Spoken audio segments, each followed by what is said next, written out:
Hey there, this is Ruben from Dutch Round 1. Thanks again for coming by. Thanks for watching another episode. As always, I appreciate your time and I appreciate your support. Today, what are we going to do? Well, some grammar exercises, some Dutch compound sentences exercises. But before we do that, remember to give it a like if you like this content, subscribe to the channel if you want more, and let me know in the comments if this was easy for you or not. But without much further ado, let's go straight for our exercises. Okay, so before we start, how are we going to do these exercises? Well, basically, exercise 1, we can do it together, so you have a kind of a idea of how it goes. So you'll see two sentences. The first sentence is Ik ga naar de zee. Then you have a conjunction, a connecting word, that would be omdat, because. And then we have our second sentence, and that would be het is mooi weer.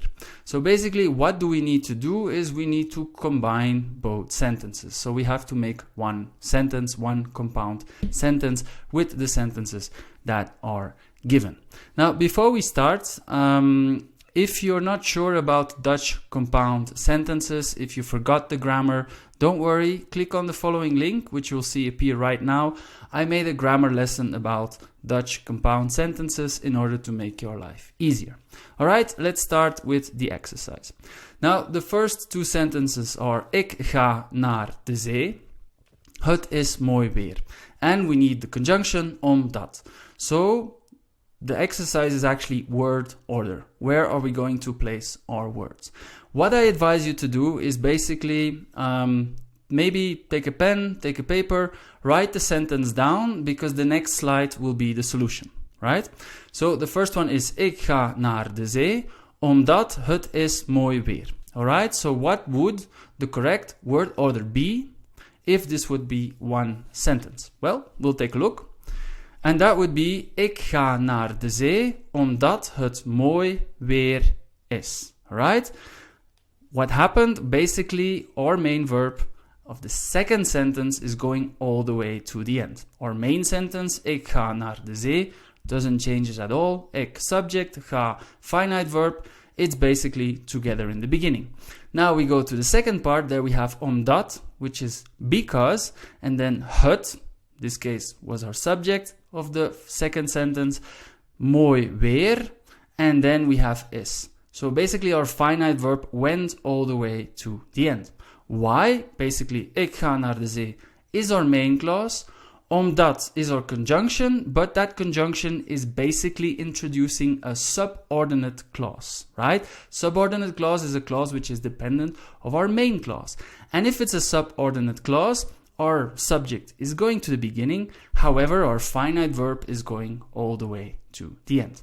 Alright, so that was the first exercise, we did it together. Let's take a look at the second one. Alright, exercise 2. Sentences ik weet, I know, dat, alright, relative pronoun, hij eet graag pizza. Alright, so basically now what we have to form in Dutch is, I know that he likes to eat pizza. Right? So how do we do that? Remember to give it a pause if you want to think about it, because the next slide is going to be the answer, right? So it's ik weet dat hij graag pizza eet. I know that he likes to eat pizza. Why? Well, basically dat is a relative pronoun. It introduces a subordinate clause, so our finite verb, in this case eat, has to go all the way to the end. Our subject doesn't change in the subordinate clause, it stays in the beginning. Exercise 3. Als je werkt hard, je zal een promotie krijgen. So, als je werkt hard, je zal een promotie krijgen. Now, what do we have to find in Dutch? Well, basically, if you work hard, you will get a promotion. So, how do we say that in Dutch? Again, remember to pause if you're not 100% sure. And the correct answer is, als je hard werkt, zal je een promotie krijgen. Alright, two things happen there. Als, if, conjunction of condition. It's basically introducing a subclause. So, je subject and then werkt, or finite verb, has to go to the end. Comma. Right? But now if you look at our second clause, zal je een promotie krijgen. Right? So you can see, I want to focus on zal je. There's inversion going on there. Because normally it would have been, als je hard werkt, je zal een promotie krijgen. Well, that doesn't work in Dutch. It's not correct. Als je hard werkt, right, zal je een promotie krijgen. And why do you use inversion? Basically because you start your compound sentence with a subordinate clause. And that subordinate clause, in this case, is not your subject. So you need to invert. So that's why zal is in front of je. We go to the next one, and the next one is exercise 4. Hij heeft hoofdpijn en hij blijft thuis, right? He's got a headache and he stays at home. That's what we got to translate or compound actually in Dutch. So how do we do that? Well, the solution is hij heeft hoofdpijn en hij blijft thuis. He's got a headache and hij blijft thuis. He stays at home. Nothing changes, just like in English. Hij heeft, he has, main clause. En, which is our conjunction, which is and. But and is basically a conjunction that introduces another main clause. So not a subordinate clause. So hij blijft thuis is also a main clause. So what happens? Hij, or subject, and blijft, or staying together, and blijft, finite verb, is not moved all the way to the end. Why? Because en, of, want, and maar, these conjunctions, they introduce main clauses. So if you use any of those 4 conjunctions, basically you'll just do it like in English. Subject verb, conjunction, subject verb. That's it. Alright, we go to exercise 5. Ik ga naar de markt. I go to the market. Omdat, because, ik wil appels kopen. I want to buy apples. Right?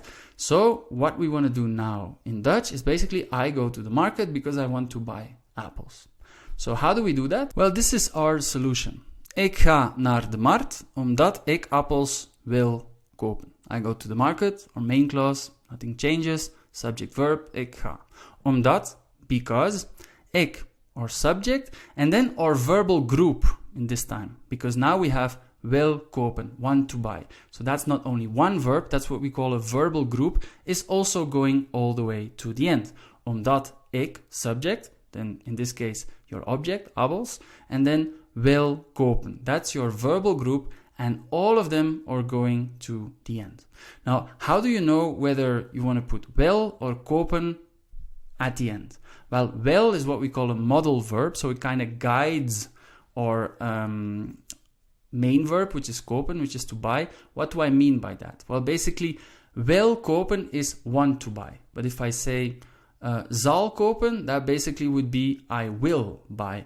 Or if I say moet kopen, then I have to buy. So as you can see, all of these were modal verbs, and they kind of guide our main verb, which is kopen. In this case, you have a wish to buy some apples. So willen is the modal verb, and want to buy, just like in English, want is in front of to buy. So in Dutch it's the same. Wil is in front of kopen.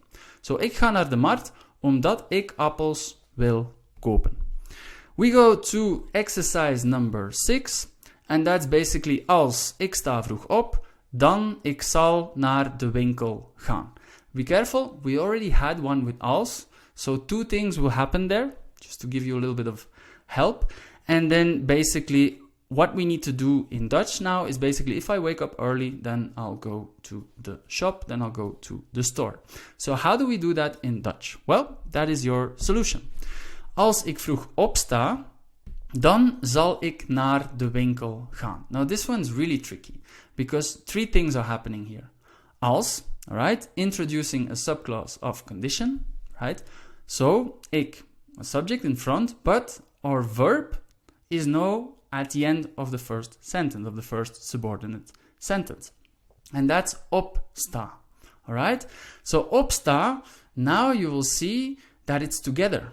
Separable verb. Remember, op and sta are together. Before I explain it, I just want to go back to the previous slide and show you the original position of opstaan.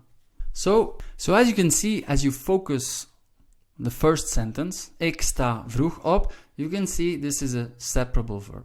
What is a separable verb? Well, I made a video about it, grammar lesson. If you're not sure what it is, don't worry. Click on the following link and I've made your life easier by explaining separable verbs. However, we focus on the exercise. Ik sta vroeg op. Opstaan is a separable verb. All right. So what does that mean? Well, basically, a separable verb is a verb which basically exists out of two or more parts. All right. So basically, there's a prefix. In this case, it's op, and then we have our main verb, which is staan. Right. A little bit like the phrasal verbs in English. All right. So op is our prefix and staan is our main verb. Now, when we have a separable verb in Dutch, how do we conjugate it in the present tense, as you can see right now, is basically our main verb staying next to the subject as our finite verb, pretty normal, but that prefix is going all the way to the end, right? That is the normal way in a main clause. However, if we have this situation in a subclass, it becomes a little bit more tricky. So now I'll go back to the answer and I'll continue my explanation. Alright, we continue with the first part. Als ik vroeg opsta. So now you can see that the prefix op and our main verb in its finite form, opsta, are together. Well, this always happens in subordinate clauses, right? So the prefix and the finite verb will go all the way to the end and you'll write them together. All right? So that's the first one. Then we have dan zal ik naar de winkel gaan. Another thing what happened in our second sentence is basically inversion, right? Because we start our sentence with als ik vroeg opsta, so that is a subordinate clause. Then we have dan, which is also a conjunction, and then we use inversion. Why? Because we didn't start our sentence with the subject, but we started our sentence with a subordinate clause, right? And then zal ik naar de winkel gaan. As you can see, to go is at the end of the sentence. Zal ik naar de winkel gaan. That is normal. As you know, in Dutch, sometimes we will separate our verbal group. If you want to say, I will go to the shop, we will not say, just like in English, ik zal gaan naar de winkel. No, we don't do that. We put our main verb at the end. Ik zal naar de winkel gaan. So if you had that one correct, well done, because grammar-wise, it was quite tricky. All right, we go to exercise 7. All right, ik blijf thuis of ik ga op bezoek bij mijn tante. Okay, so what we have to find now is basically the Dutch translation of I stay at home or I go visit my auntie. Right? So that's it. So how do we do that in Dutch? Well, basically just like in English. Ik blijf thuis of ik ga op bezoek bij mijn tante. Again, we've spoken about it already. And of want and maar, these conjunctions basically introduce main clauses. So what does that mean? Your subject, finite verb position stays the same. So just like in English. All right, we go to our last exercise. And our last exercise is exercise 8. Hij twijfelt of dit is de juiste keuze. Now this one is a bit tricky because you see of, however, it means something different than or, right? I'll translate this sentence or the sentence we're looking for in English and basically it will sound like this. He doubts whether or if this is the right choice. He doubts whether this is the right choice. Right? So now of doesn't mean or, but it means if, right? So how would we form this in Dutch? Well, we'll take a look at it. And it's basically, hij twijfelt of dit de juiste keuze is. Right? He doubts whether this is the right choice. Well, basically, of in this case doesn't mean or, but it means if. Dit in this case is our subject of our subordinate clause, so our second part of the sentence, and then our finite verb is going all the way to the end. Because if of means if or whether, then it also introduces a subordinate clause. So be careful of that one. So this one was a little bit trickier. I mean, compound sentences in Dutch tend to be a little bit complicated from time to time. I made 8 exercises about it and also giving you some explanation. I hope it clarifies some doubts. I hope it becomes a bit more clearer because I've seen this only in the language that I know. I've seen this only in Dutch and also in German. In other languages, it's more straightforward. Again, I want to thank you for watching. Remember to give the like if you like this content. Subscribe to the channel if you want more, and let me know in the comments if this was useful for you or not. I want to thank you again for watching. I wish you a great rest of the day, and stay tuned for another episode of Dutch Round 1. Ciao.